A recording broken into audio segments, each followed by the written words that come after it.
Durante los últimos días hemos estado hablando acerca del tema de la iglesia y en particular del tema de cómo la iglesia es esencial para el creyente. No hay otra realidad en la vida del creyente que haya de ocupar más interés, que haya de ocupar más energía, que haya de ocupar más entusiasmo, más anhelo, más esfuerzo por parte del creyente que lo que la iglesia supone para el creyente. Todo lo demás puede esperar.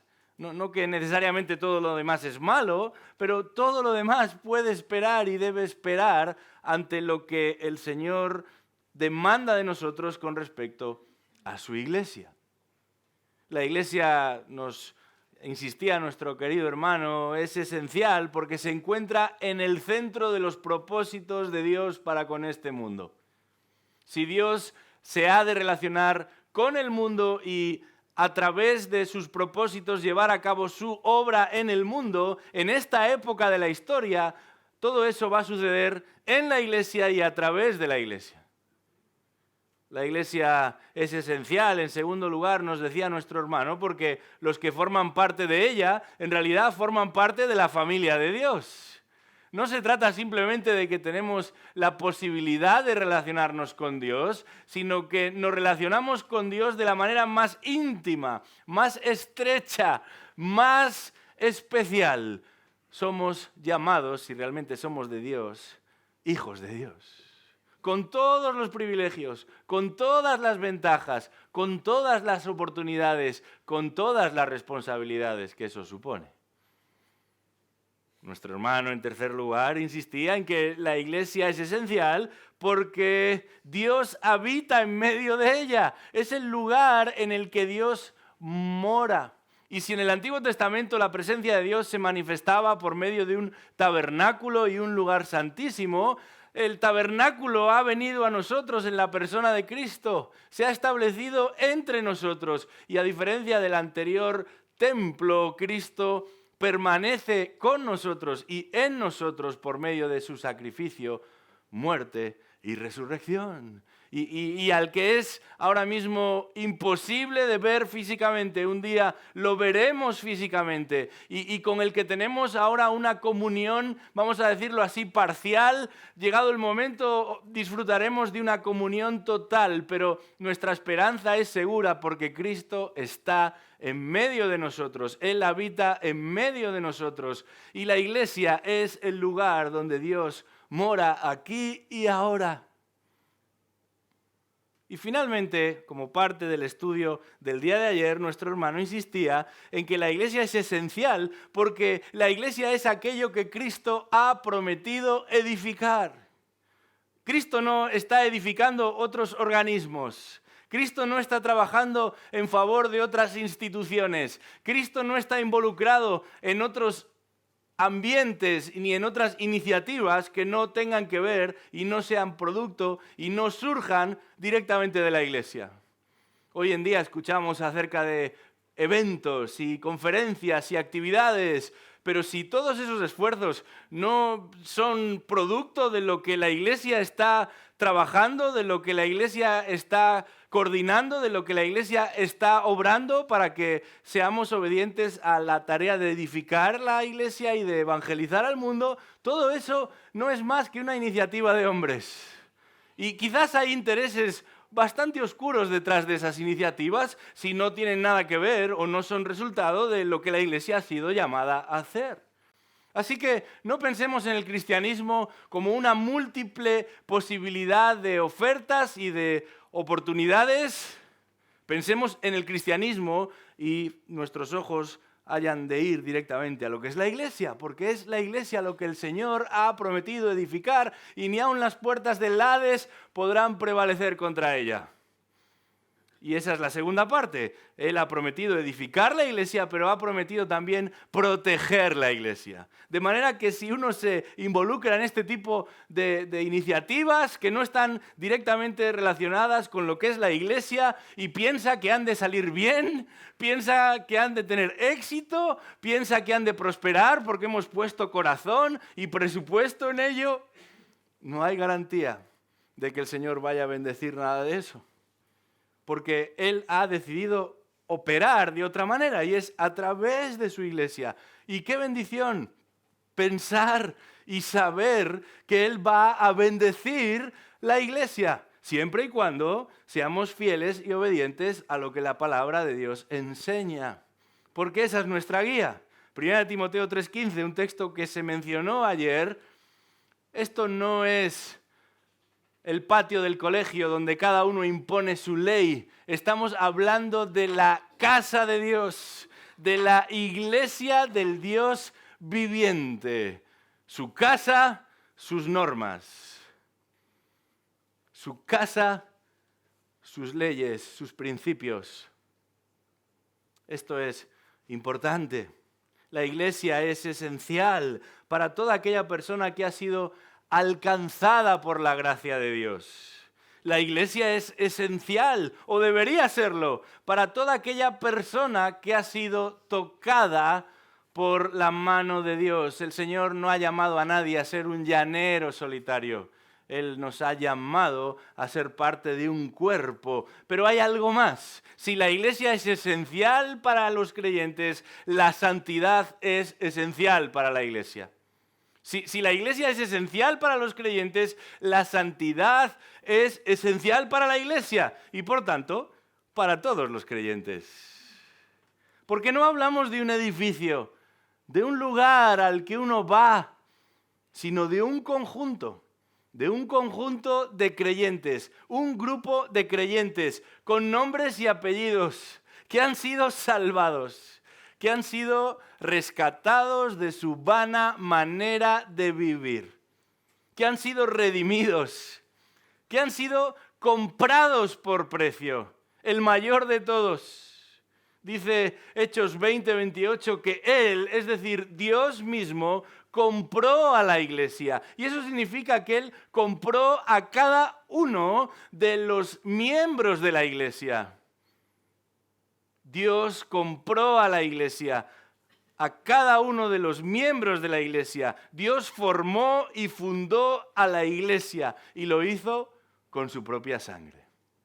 Con su propia sangre.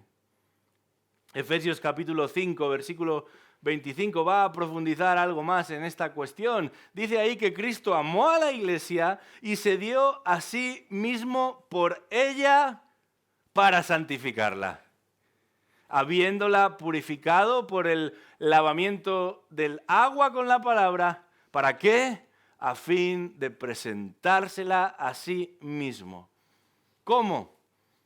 Una iglesia en toda su gloria, dice el texto. ¿Y qué significa esto de una iglesia en toda su gloria? Una iglesia en la que no hay mancha, ni arruga, ni cosa semejante. Y una vez más, el apóstol, movido por el Espíritu de Dios, insiste y dice, una iglesia santa e inmaculada, sin mancha. Esto no es ninguna broma. Esto no es hoy me apetece y mañana ya veremos. Esto no es hoy me reúno, pero el resto del tiempo ya me lo administro yo.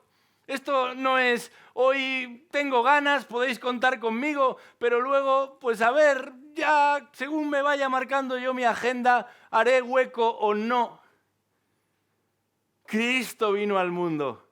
El eterno Dios se hizo hombre para salvar a los hombres con el fin de incorporarlos a su iglesia y de purificarlos como parte de su iglesia, con el fin de presentar al Padre una iglesia santa, inmaculada, gloriosa. Ese es el propósito de la salvación.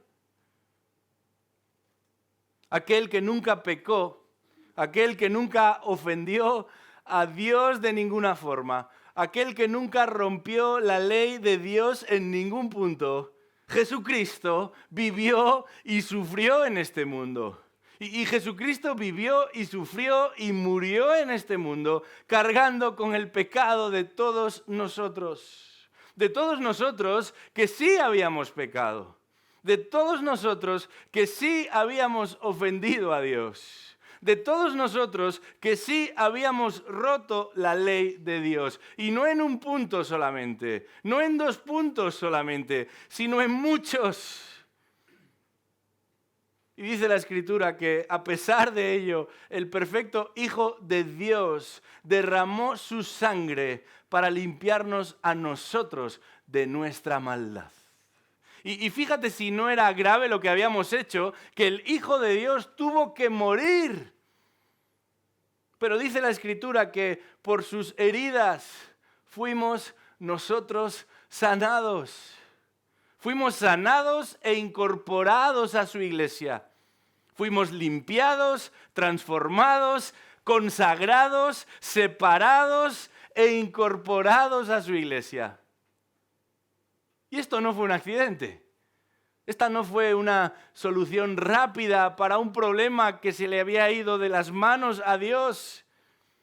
De nuevo, citando Efesios capítulo 1, dice ahí: bendito sea el Dios y Padre de nuestro Señor Jesucristo, que nos ha bendecido en toda y con toda bendición espiritual en los lugares celestiales en Cristo, según nos escogió en Él antes de la fundación del mundo, para que fuésemos santos y sin mancha delante de Él. Por eso hablar de la iglesia es hablar de la congregación de los santos. Es hablar de aquellos que han sido llamados a ser santos. Es hablar de unos que nunca habían pensado, ni imaginado, ni caminado de esta manera, pero han sido rescatados para ser distintos. Cuando éramos jóvenes y vivíamos en un contexto, vamos a decir así, no muy favorable al Evangelio, quizás algunos de nosotros nos sentíamos solos, nos sentíamos mal, porque nos sentíamos distintos al resto, nos sentíamos otros, nos miraban con lupa. ¿Quiénes son estos? ¿Qué clase de principios tienen? ¿Por qué no hacen lo que nosotros hacemos? ¿Por qué no van a donde nosotros vamos? Y aquello que para nosotros era algo negativo, somos distintos, somos otros, en realidad ese es el propósito de Dios para con los suyos, que seamos distintos, que seamos otros. Y no hay que ver esto como algo negativo, sino justamente como lo contrario. Hemos sido rescatados para ser dedicados a Dios. Hemos sido consagrados, separados para el Señor. Y esto no es algo que sucede con algunos creyentes solamente, con los más motivados, con los más disciplinados, con los más apasionados, con los frikis del Evangelio. Esto no es algo para frikis, esto no es algo para algunos. Esto es lo que Dios se ha propuesto hacer desde antes de la fundación del mundo. Y de alguna manera parece que últimamente el hablar de santidad o de santificación solamente ocupa cierto espacio en determinado tipo de iglesia, como si fuese una moda que algunos catalogan de algo antiguo, de algo retrógrado. En el mundo evangélico hoy, las personas están más preocupadas de parecerse al mundo que de distinguirse del mundo. En el mundo evangélico hoy, las iglesias están más preocupadas de encajar y de ser una voz más entre muchas que de destacar y de diferenciarse de todas ellas, porque su padre es otro, su realidad es otra, su esperanza es otra, su ley es otra, su motivación es otra, su manera de vivir es otra. Vivimos en un país en el que además para muchas personas hablar de santidad es hablar de santos. Y hablar de santos tiene que ver con esas figuras que forman parte de lo que todavía se conoce hoy como santoral. Y sabéis, en el santoral hay unas 10.000 figuras eminentes. Unas 10.000 que en algún momento hicieron determinada labor, a veces ni siquiera eso, pero forman parte de este grupo dentro de la católica romana tradición y se les venera y se les eleva por encima del resto Y para muchos esto es la santidad, el haber llevado a cabo algo loable que ha ganado la atención de la iglesia y por eso te distinguen de los demás y te colocan en una posición más elevada que el resto. Pero la santidad en la Escritura, la santidad en la Biblia, no es cosa de unos pocos. La santidad de la Escritura, la santidad en la Biblia no es algo para unos pocos. La santidad en la Biblia responde a un plan eterno del Dios sabio para con todos los que verdaderamente son sus hijos.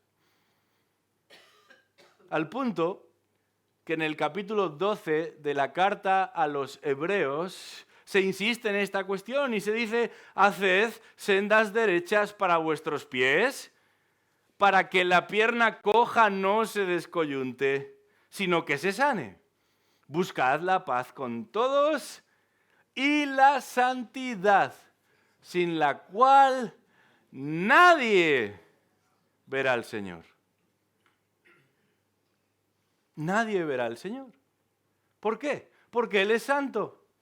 Porque Él no puede tolerar, Él no puede convivir, Él no puede interactuar con lo que no es recto, con lo que no es justo, con lo que no es bueno. Y si fuésemos nosotros de quien dependiera cambiar nuestra condición, si fuésemos nosotros quienes debiéramos cambiar nuestra condición, nadie en la historia de la humanidad tendría la más mínima posibilidad de acercarse a Dios.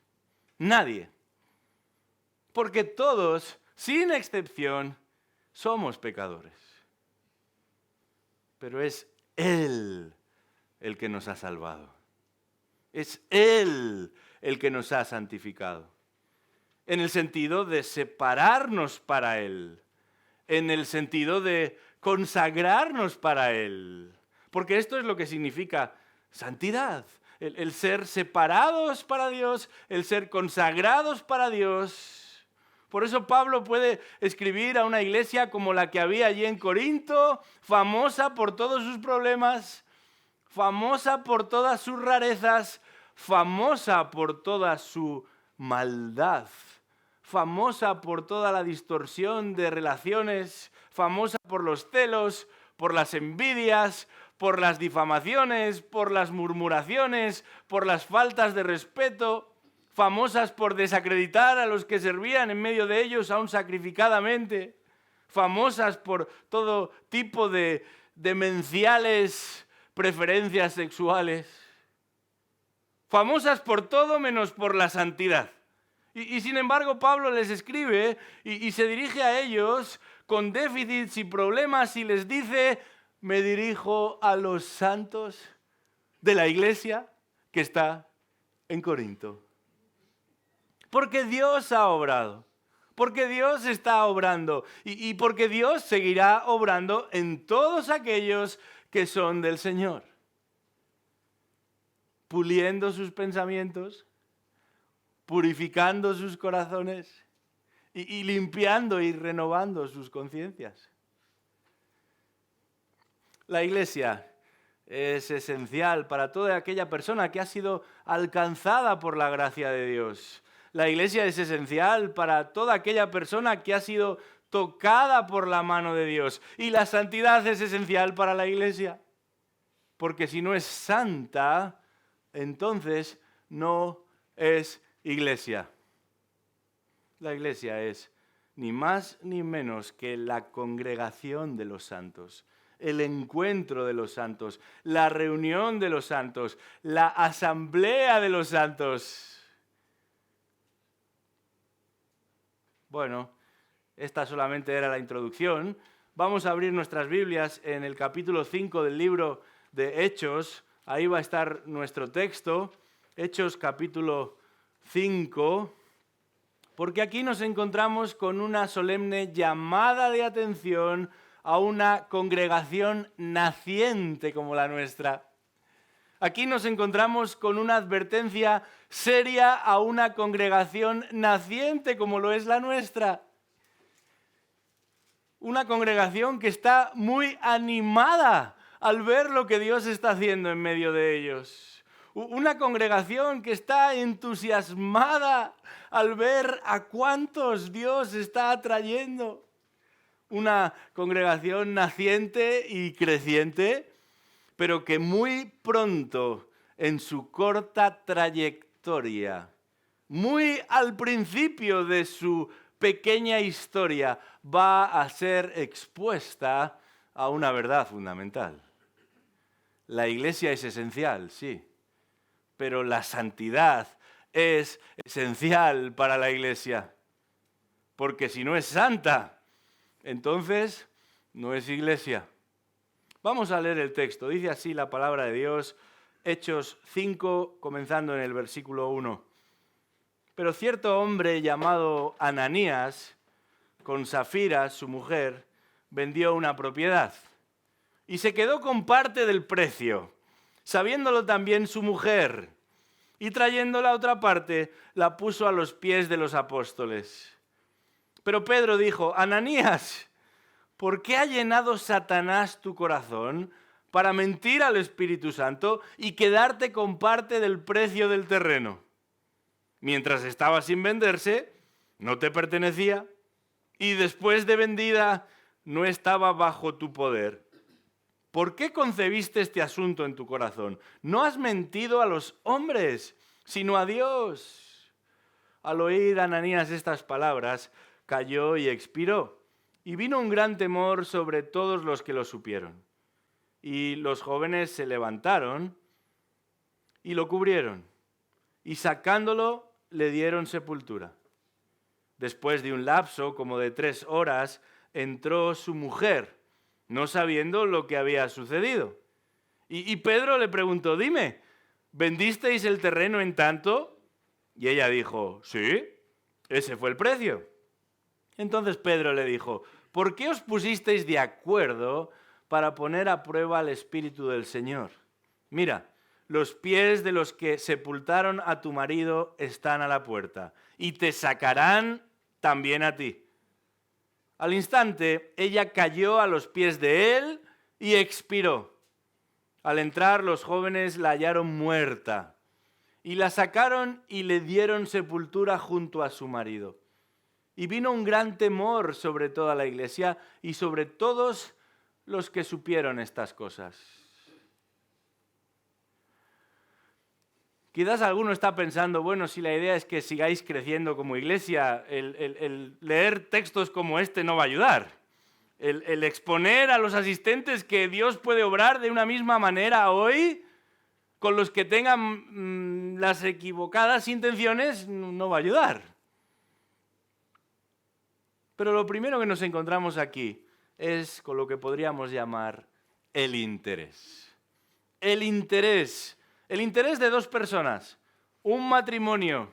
A veces en la Biblia se nos habla de personas y no se nos da sus nombres. En este caso, no solamente se nos informa de un matrimonio, sino que se nos directamente señala cómo se llamaban estos dos: Ananías y Safira. No sabemos cuánta edad tenían, no sabemos si había hijos, no sabemos cuánto tiempo llevaban casados, pero eran un matrimonio que se va a poner de acuerdo en vender un terreno de su propiedad. Y la idea es vender un terreno de su propiedad con el fin de ofrendar a la iglesia. Y veremos que el problema no es la ofrenda, ni siquiera nadie les había pedido que tenían que entregar ninguna ofrenda. El problema es toda la historia que este matrimonio, que este Ananías y esta Safira se van a elaborar, van a desarrollar, con un fin que no es el que parece, con una intención que no es la que ellos presentan ni a los apóstoles ni al resto de la congregación. Y para entender lo que está pasando aquí, deberíamos leer el versículo 32 del capítulo anterior, del capítulo 4, porque alguno estará pensando: bueno, ¿qué es lo que sucede? ¿Por qué se dedican aquí a comprar y a vender propiedades? Hechos 4:32. La congregación de los que creyeron era de un corazón y un alma, y ninguno decía ser suyo lo que poseía, sino que todas las cosas eran de propiedad común. Con gran poder los apóstoles daban testimonio de la resurrección del Señor Jesús, y abundante gracia había sobre todos ellos. No había pues ningún necesitado entre ellos, porque todos los que poseían tierras o casas las vendían. Traían el precio de lo vendido y lo depositaban a los pies de los apóstoles, y se distribuía a cada uno según su necesidad.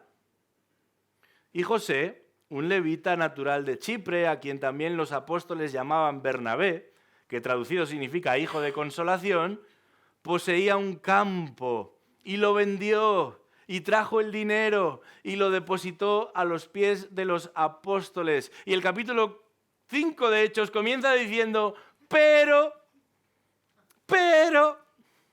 hay un pero aquí, hay un contraste entre este José y entre otros muchos que están tratando de ayudar a los necesitados y aún dispuestos a vender su propiedad para colaborar aquello que quizás era un sobrante, preferían donarlo a la iglesia, aquello que quizás no era imprescindible, preferían entregarlo para los más desfavorecidos, y que aquellas personas que se habían mudado a Jerusalén porque la iglesia estaba naciendo en aquellos días, tuviese lo necesario para sobrevivir y para subsistir.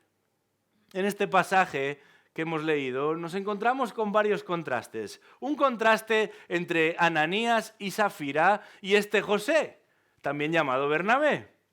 Nos encontramos también con un contraste entre Satanás, el padre de mentira, y el Espíritu Santo que persigue toda la verdad. Dice el texto que el diablo llenó el corazón de este hombre con una mentira. Y sin embargo está tratando con esta mentira de manipular al Espíritu de verdad, al Espíritu de Dios.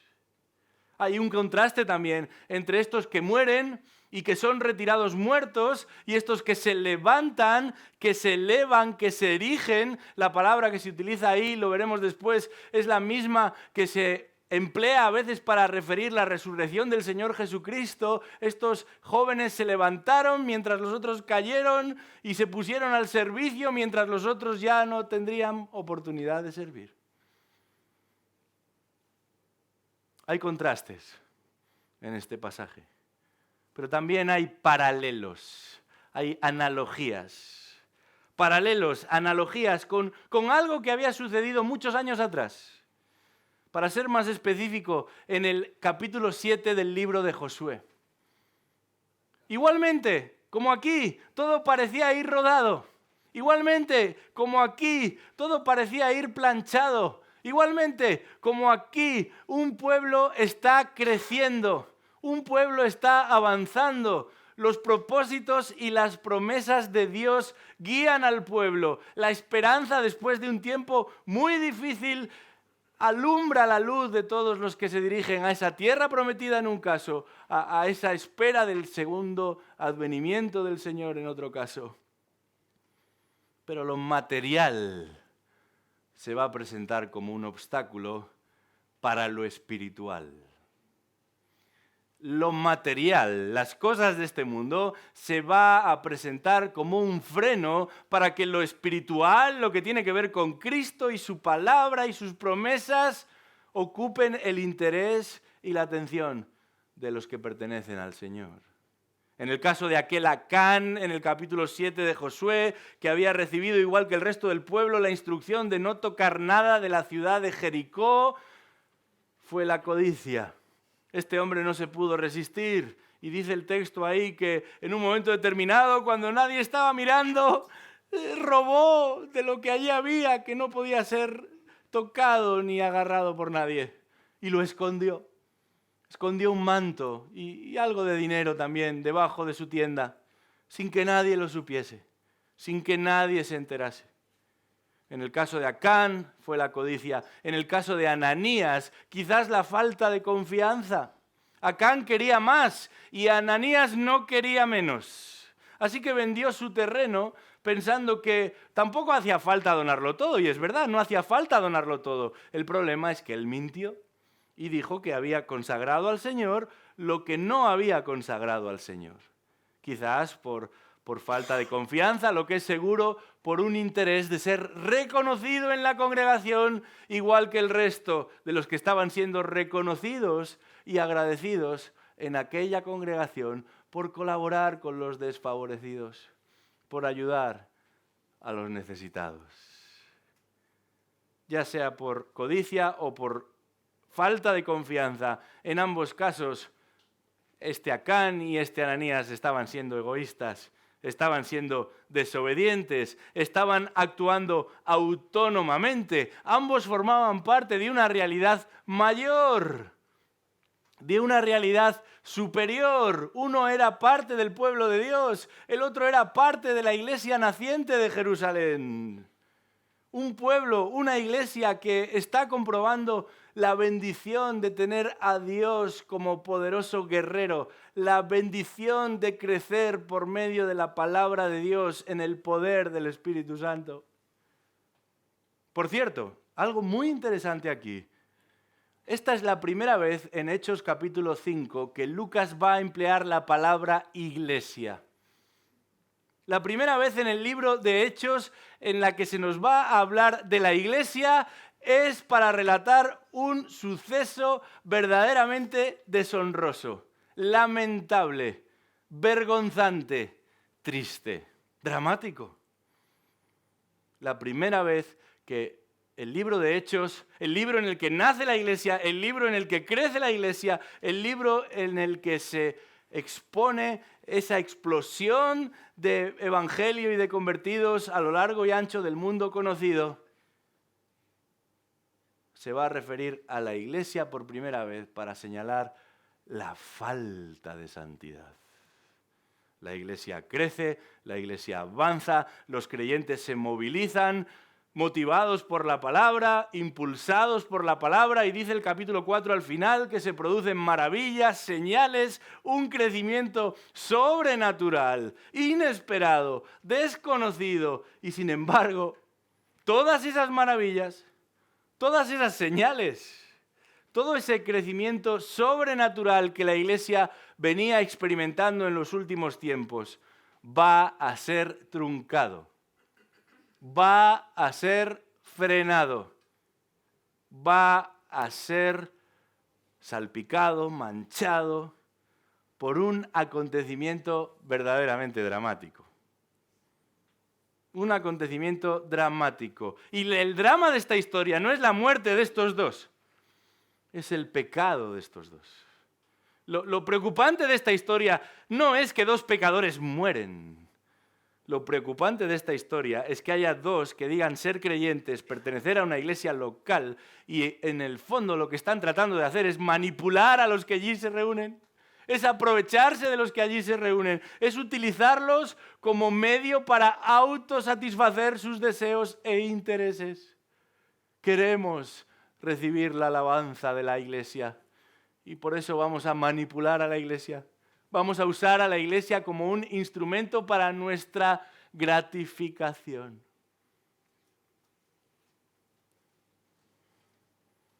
Ananías y Zafira, dice el texto, que organizaron, maquinaron y finalmente consumaron. No fue el diablo quien les obligó, no fue la presión o el grupo el que les obligó. Dice el versículo 4 que retuvieron ellos, la idea es la de permanecer con ellos, la cantidad que habiéndola recibido y teniéndola a su disposición, ocultaron delante de la iglesia.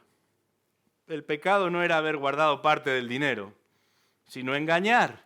Mentir. Tristemente hoy hay falsos maestros que utilizan pasajes como este para amenazar a los que escuchan. Veis, daros cuenta, tenéis que ofrendar y cogen la bolsa. Mira, nosotros tenemos una sola todavía, ni más que una. La cogen y la enseñan. Echad ahí porque las consecuencias de lo que puede suceder si no ofrendas es que, fíjate, esto no es lo que está diciendo el texto. Este texto no tiene nada que ver con la ofrenda. El punto del texto no es el dinero, sino el engaño. El punto en el texto no es el sacrificarnos más o menos, es el mentir, el manipular, el querer utilizar a la iglesia como un medio de gratificación personal perdiendo de vista que no somos nosotros ya. Somos parte de algo mayor, somos parte de algo mejor. Y por eso el énfasis anterior, ¿qué más da lo que sea mío? Lo mío es tuyo, lo tuyo es mío. ¿De dónde viene ese interés de preservar algo y ocultarlo a los demás y al mismo tiempo de aún por encima presentarme delante del resto como un referente al que hay que exhortar, mejor dicho, elevar, animar?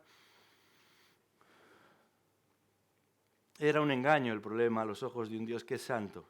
Guardarse una parte del dinero, sí, pero sobre todo recibir reconocimiento de parte del hombre. Antepusieron su seguridad y la alabanza de los hombres a la verdad. A la verdad.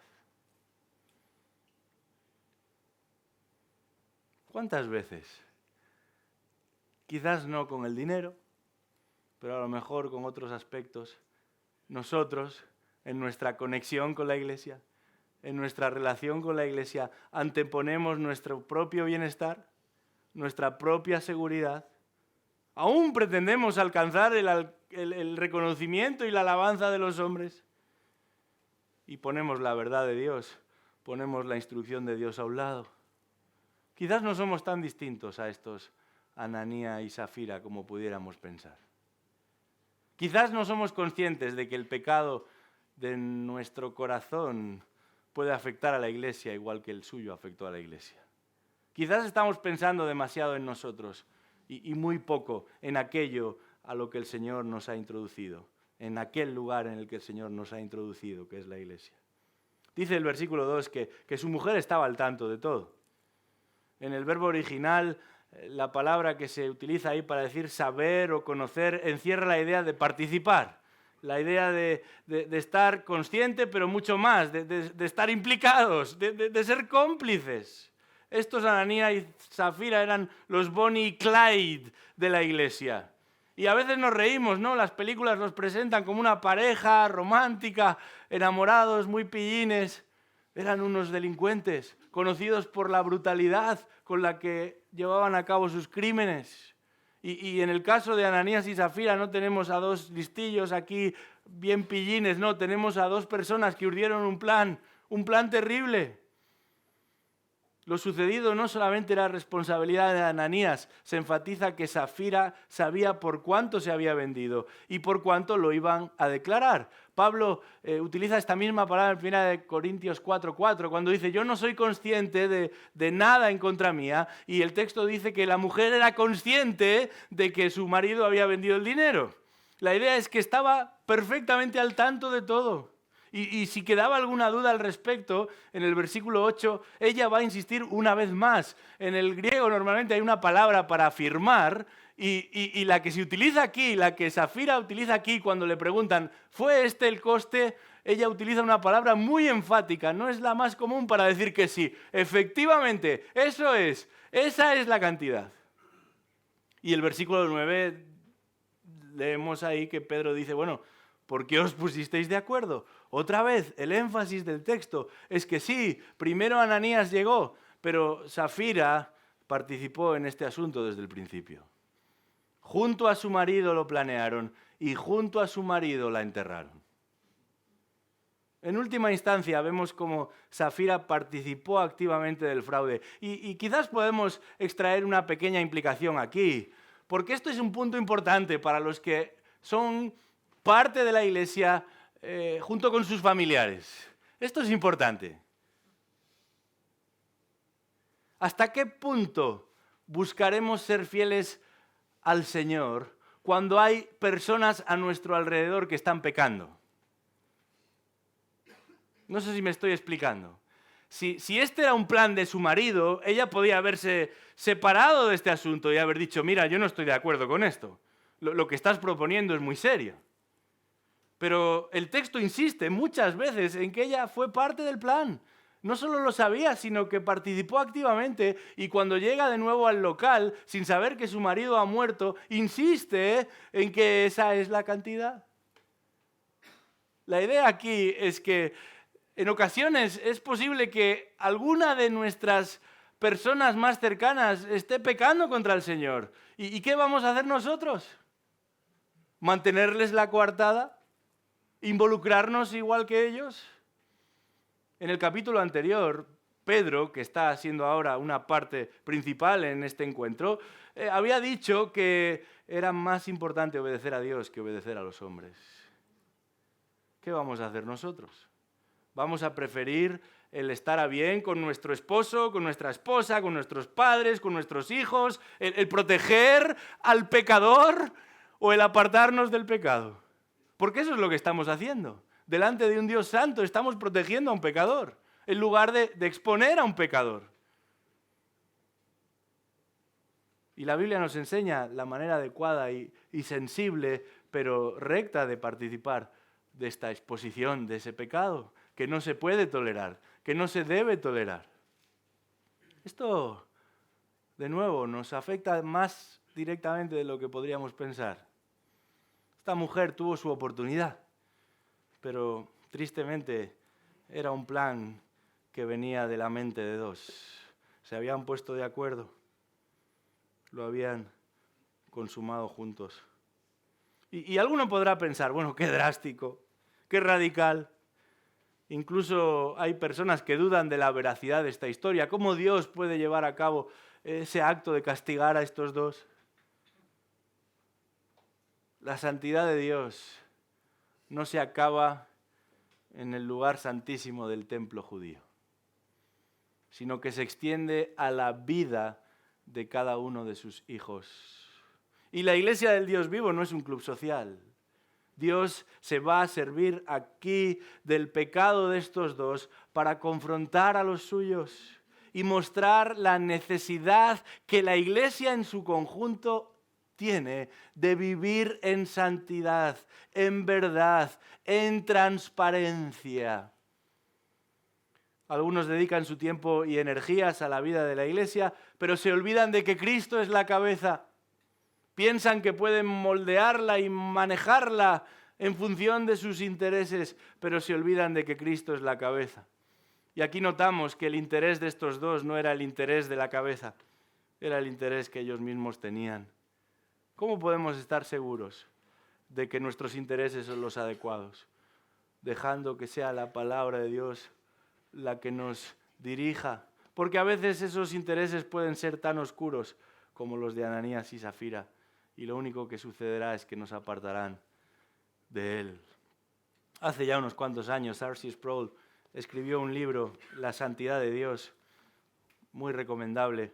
Y en un momento determinado, hablando de este asunto del interés de los que forman parte de la iglesia, dice: si le preguntara a un grupo de cristianos cuál es la principal prioridad de la iglesia, estoy seguro de que obtendría una amplia variedad de respuestas. Algunos dirían que es el evangelismo, otros la acción social, y aún otros dirían que es proveer alimento espiritual. Pero todavía no he escuchado a nadie hablar sobre cuáles eran las prioridades de Jesús. Este es el punto. La prioridad, el interés de cada uno de los que formamos parte de la iglesia ha de ser la prioridad, el interés del que es cabeza de la iglesia. Y en el momento en el que dejamos mayor espacio o mayor lugar para nuestros intereses propios, podemos terminar como estos dos. O simplemente desviándonos cada vez más del propósito de Dios para con su iglesia. Pero debemos de avanzar y hay un segundo aspecto aquí.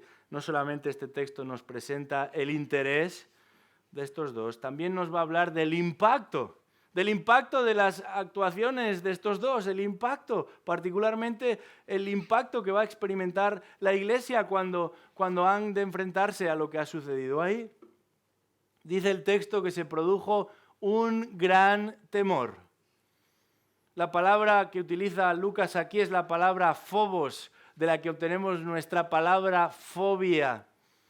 Y el significado original de esta palabra apunta por un lado a la idea de terror, pero también a la noción de reverencia.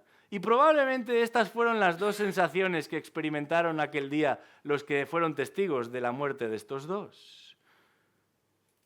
Probablemente tanto el terror como la reverencia inundaron el corazón de los creyentes cuando supieron acerca de lo que había sucedido. Y es verdad, no existe ninguna congregación perfecta, pero debemos cuidarnos de temer al Señor. Toda tentación ha de ser resistida, pero ha de ser resistida porque mantenemos un temor reverente. No se trata de buscar un comportamiento, una conducta particular, se trata de temer al Señor. Pedro, como ya he dicho, sabía bien que no importaba lo que los hombres pudieran pensar de uno. Y esa fue su lucha en muchas ocasiones. Igual que Ananías y Safira, él buscó activamente el reconocimiento de los hombres. Igual que Ananías y Safira, se molestaba cuando lo ponían de lado, o cuando lo hacían ver de menos, o cuando lo señalaban como peor que el resto. Pero finalmente en su epístola escribe y alerta de lo importante que es de cambiar la perspectiva y buscar no agradar a los hombres, sino a aquel que nos llamó de las tinieblas a su luz admirable. Y él dice, si verdaderamente sois hijos de Dios, si verdaderamente llamáis a Dios y habláis a Dios como vuestro Padre, entonces sed santos. Sed santos en toda vuestra manera de vivir como Él es santo. La santidad es esencial y actuamos y respondemos de determinada manera delante de los hombres y delante de Dios porque tememos a Dios, le reverenciamos, queremos agradarle a Él. La santidad nos previene de pecar porque buscamos agradar a nuestro Padre Celestial, pero la santidad también nos impulsa a obedecer. Y yo creo que, sin espiritualizar lo que está pasando aquí, el texto apunta a cómo unos caen, pero otros se ponen en marcha. El verbo que utiliza Lucas en el versículo 6 es verdaderamente llamativo. Dice ahí que una vez que este hombre cayó y expiró inmediatamente, vino un gran temor sobre todos los que lo supieron, y los jóvenes se levantaron y lo cubrieron, y sacándolo le dieron sepultura. Varias veces se utiliza esta palabra para describir el acto de resurrección de Jesús. Y de alguna manera aquí se nos quiere presentar un contraste entre lo que ha sucedido, este hombre ha caído y este matrimonio ha caído y una irrupción en este grupo de jóvenes. Un contraste entre la pérdida de este matrimonio y el apoyo, la participación activa de este grupo de jóvenes. En el versículo 10 se vuelve a insistir otra vez, cuando la mujer cae, al entrar los jóvenes la hallaron muerta y la sacaron y le dieron sepultura junto a su marido. Claro, quizás uno está pensando en involucrarse en algún ministerio y este no parece el ministerio ideal, el de sacar a los muertos de la iglesia y enterrarlos. Bueno, el punto no es lo que ellos tuvieron que hacer, sino entender que el Señor había obrado justamente y a nosotros nos toca seguir adelante, sometidos a su voluntad. Y esto ya forma parte del pasado, es una advertencia solemne, seria, definitiva, pero hemos de continuar. No ha de ser una excusa, no ha de ser la razón para salir corriendo y salir de este lugar, porque fíjate lo que pudiera llegar a pasar ahí. Justamente lo contrario. La disciplina sobre Ananías y Safira movilizó a la congregación. La muerte de Ananías y Safira agitó, activó, impulsó a esta congregación, particularmente a este grupo de jóvenes. Y dice el texto que vino un gran temor sobre toda la iglesia y sobre todos los que supieron estas cosas. Un temor reverente, un temor santo, porque nos encontramos en la casa del Dios vivo. Su casa, sus normas, su iglesia, sus principios, sus regulaciones.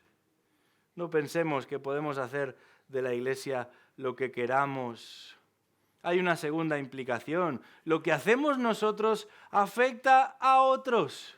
Lo bueno que hacemos nosotros afecta a otros. Y lo malo que hacemos nosotros afecta a otros en lo que llamamos el cuerpo de Cristo. Del mismo modo, y la ilustración nos la da el propio apóstol Pablo, que cuando hay una parte de nuestro cuerpo que se duele y se siente mal, todo el cuerpo es afectado. Cuando cada uno de los componentes de ese organismo funciona bien, todo el cuerpo es beneficiado. Y no pienses que ese pecado secreto que ocultas del conocimiento del Señor, porque no se lo has revelado, siento decirte que Él lo sabe, y ocultas del resto de la congregación, y quizás es un pecado descalificante, ese pecado está ralentizando al cuerpo. Ese pecado está afectando al cuerpo. Ese pecado está contaminando el cuerpo. Así que si hay algo que realmente, como aquellos dos, estás tratando de mantener bajo la alfombra, si hay algo que estás queriendo esconder y te presentas aquí como el más animoso o dispuesto a colaborar, a servir, entiende que esa actitud no te va a beneficiar a ti ni tampoco al resto de la congregación. El impulso, el impacto, lo que nos lleva a servir y lo que nos motiva a ponernos a la orden del Señor, no es el qué puedo hacer yo, ni el qué sé y soy capaz de hacer yo, sino el temer al Señor, el querer obedecer al Señor, el querer hacer lo que Él ha delineado y designado para con su iglesia. A partir de aquí, dice el versículo 12, que de mano de los apóstoles se realizaban muchas señales y prodigios entre todo el pueblo, y estaban todos unánimes en el pórtico de Salomón. Pero ninguno de los demás se atrevía a juntarse con ellos. Sin embargo, el pueblo los tenía en gran estima. La muerte de Ananías y Zafira marcó una línea clara entre los que realmente eran del Señor, quienes se pusieron a su servicio, y entre los que estaban allí, pero cuando observaron que con Dios no hay lugar para los juegos, se distanciaron de la iglesia. La muerte de Ananías y Zafira purificó aquella congregación. La disciplina sobre Ananías y Zafira agitó, sí, pero impulsó a los creyentes a seguir trabajando. Y como resultado, dice el texto, que todos esos milagros, todas esas acciones portentosas se siguieron llevando a cabo, como antes incluso. Y aún había más unidad en el cuerpo. Y aún había más estima los unos por los otros, más preocupación los unos por los otros, mejor testimonio de los unos a los otros. Quiera el Señor purificarnos también así. Sea quien sea el que se haya de arrepentir, porque al final lo que nos ha de interesar a todos es el agradar al Señor. Para eso fuimos llamados, para eso fuimos salvados. La iglesia es esencial, pero la santidad es esencial. Y si la iglesia no es santa, entonces no es iglesia. Que el Señor permita que podamos ser una iglesia fiel, porque cada uno de los que formamos parte de ella, aun sin ser perfectos, estamos tratando de agradar al Señor y no de buscar nuestro propio espacio, nuestras propias medallitas. Que toda la gloria sea para el Señor y para nosotros será entonces toda la bendición. Vamos a orar. Padre nuestro que estás en los cielos, te damos las gracias por tu palabra. Sabemos que no hemos llegado ya, que hay tantas cosas que muchas veces nos frenan y nos retrasan en ese proceso de seguir creciendo en conformidad con Cristo. Y sin duda, tú eres paciente con nosotros. Te alabamos por eso, pero te pedimos que sigas purificándonos como individuos y como congregación. No permitas que nuestros propios intereses primen sobre tus intereses. Y ayúdanos, oh Dios, a que el impacto que podamos causar en tu iglesia sea un impacto positivo, no negativo. Que lo que hagamos y promovamos sirva para animar a otros, para impulsar a otros, no para frenar a otros, no para ralentizar a otros. Te alabamos, oh Dios, por tu misericordia en Cristo. Ayúdanos a obedecer. Pedimos esto en el nombre de Jesús. Amén.